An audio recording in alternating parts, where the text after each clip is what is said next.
بسم اللہ الرحمن الرحیم۔ معزز ناظرین کرام، السلام علیکم ورحمۃ اللہ وبرکاتہ۔ ناظرین کرام، سیرت النبی صلی اللہ علیہ وسلم کا 33واں ایپیسوڈ آپ کے سامنے پیش خدمت ہے۔ عرش کا تحفہ فرش پر۔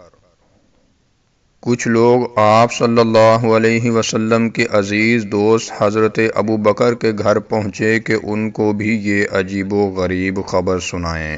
بولے، ابو بکر ذرا اپنے جناب کی تو سنو، کہتے ہیں کہ آج رات مجھ کو بیت المقدس کی سیر کرائی گئی ہے۔ حضرت ابو بکر نے فرمایا، کیا انہوں نے کہا ہے؟ وہ بولے، جی ہاں۔ حضرت ابو بکر رضی اللہ تعالی عنہ نے فرمایا، اگر انہوں نے کہا ہے تو یقیناً سچ کہا ہے۔ وہ بولے، یہ بھی کوئی یقین میں آنے والی بات ہے؟ وہ بیت المقدس گئے اور صبح سے پہلے ہی لوٹ آئے۔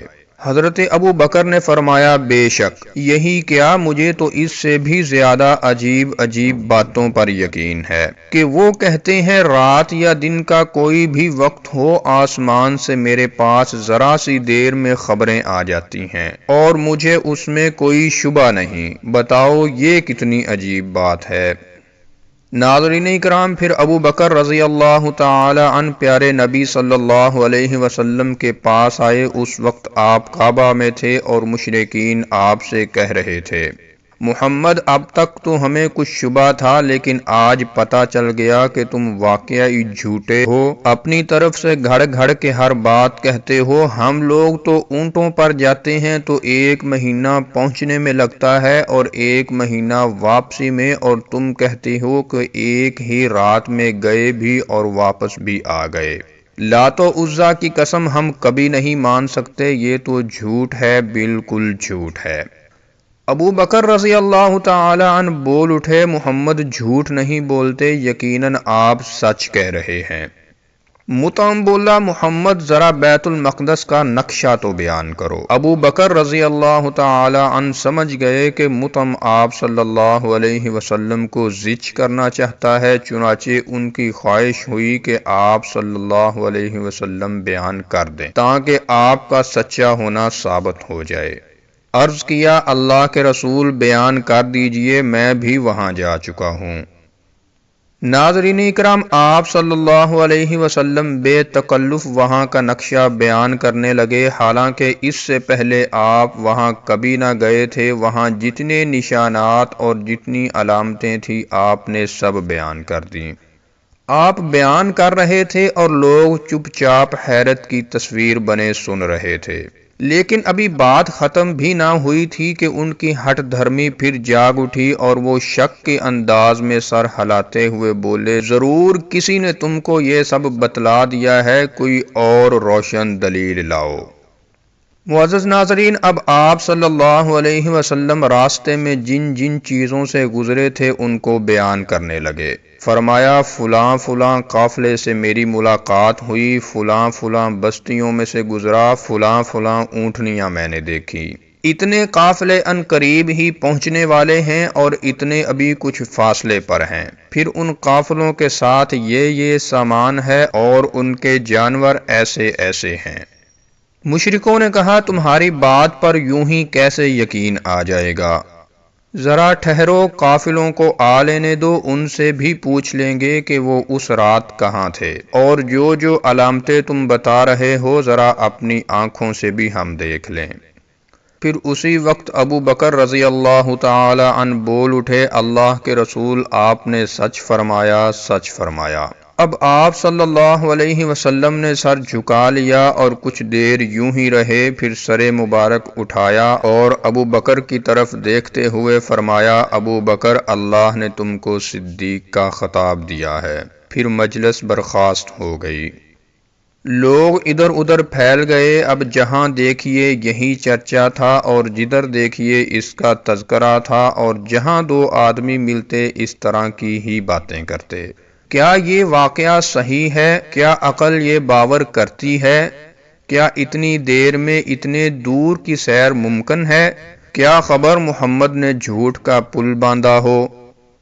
ناظرین اکرام، ابھی چند دن بھی نہ گزرے تھے اور ہر طرف اس قسم کی چیمگوئیاں ہو رہی تھیں کہ وہ قافلے آ پہنچے۔ دیکھا گیا تو سامان وہی تھے جو آپ صلی اللہ علیہ وسلم نے بتائے تھے اور جانور بھی بالکل ویسے ہی تھے۔ تو کیا مشرکوں نے اب آپ صلی اللہ علیہ وسلم کے سامنے سر جھکا دیا؟ نہیں، ان کی ہٹ دھرمی کو اور جوش آ گیا۔ وہ بولے، مغیرہ کے بیٹے ولید نے کہا تھا کہ محمد صلی اللہ علیہ وسلم جادوگر ہے۔ اس نے کوئی غلط تھوڑی کہا تھا۔ دیکھو، ان باتوں سے اس کی تائید ہوئی، واقعی سچی بات کہی تھی اس نے۔ ناظرین اکرام، مشرکوں کی مجلس برخاست ہوئی تو پیارے نبی صلی اللہ علیہ وسلم مخلص ساتھیوں میں بیٹھے اور اللہ نے جن بڑی بڑی نعمتوں سے آپ کو نوازا تھا ان کا تذکرہ کرنے لگے۔ آپ نے بیت المقدس سے آسمان پر جانے کا حال سنایا، وہاں قدرت کے جو جو جلوے دیکھے تھے ان کو بیان فرمایا۔ آپ نے بتایا کہ اس طرح حضرت جبرائیل مجھے پہلے آسمان پر لے گئے، وہاں انسانوں کے باپ حضرت آدم علیہ السلام ملے۔ حال یہ تھا کہ جب دائیں دیکھتے تو کھل اٹھتے اور ہنسنے لگتے، اور بائیں طرف دیکھتے تو مارے غم کے آنسو بھر لاتے، کیونکہ دائیں طرف نیک اولاد کے اعمال تھے اور بائیں طرف بد کے۔ حضرت آدم علیہ السلام نے آپ صلی اللہ علیہ وسلم کو دیکھا تو بولے، خوش آمدید اے نیک نبی، اے نیک فرزند۔ آپ صلی اللہ علیہ وسلم نے جبرائیل سے پوچھا، یہ کون ہے؟ انہوں نے فرمایا، یہ آدم ہے، سارے انسانوں کے باپ۔ پھر آپ صلی اللہ علیہ وسلم کو وہ دوسرے آسمان پر لے گئے، پھر تیسرے پر، اسی طرح وہ آگے بڑھتے رہے اور ہر آسمان پر یہ دل نواز فکرے کانوں میں گونجتے رہے، خوش آمدید اے نیک نبی، اے نیک بھائی۔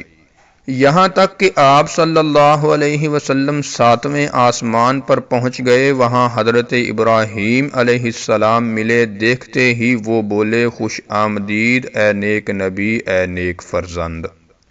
معزز ناظرین، پھر آگے بڑھے اور آگے اور آگے، راہ میں جمال کے بھی جلوے دیکھے اور جلال کے بھی۔ ہزاروں فرشتے بھی نظر آئے جو سجدہ و تسبیح میں مصروف تھے۔ بڑھتے بڑھتے آپ صلی اللہ علیہ وسلم عرش الہی کے قریب پہنچے۔ وہاں آپ صلی اللہ علیہ وسلم پر اور امت پر 50 نمازیں فرض ہوئیں۔ پھر واپس ہوئے تو حضرت موسیٰ علیہ السلام کے یہاں سے آپ کا گزر ہوا۔ دیکھتے ہی انہوں نے پوچھا، کہیے کیا فرض ہوا امت پر؟ آپ نے فرمایا، 50 نمازیں۔ موسیٰ نے فرمایا، لوٹ کر جائیے اور رب سے کمی کی درخواست کیجیے۔ چنانچہ آپ گئے اور کمی کی درخواست کی، اس طرح اللہ تعالیٰ نے آدھی نمازیں کم کر دیں۔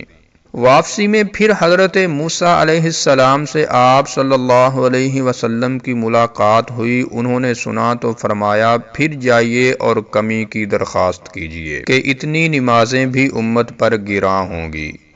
آپ صلی اللہ علیہ وسلم پھر لوٹ کر گئے اور کمی کی درخواست کی۔ اللہ نے درخواست قبول کی اور کچھ نمازیں پھر کم کر دیں۔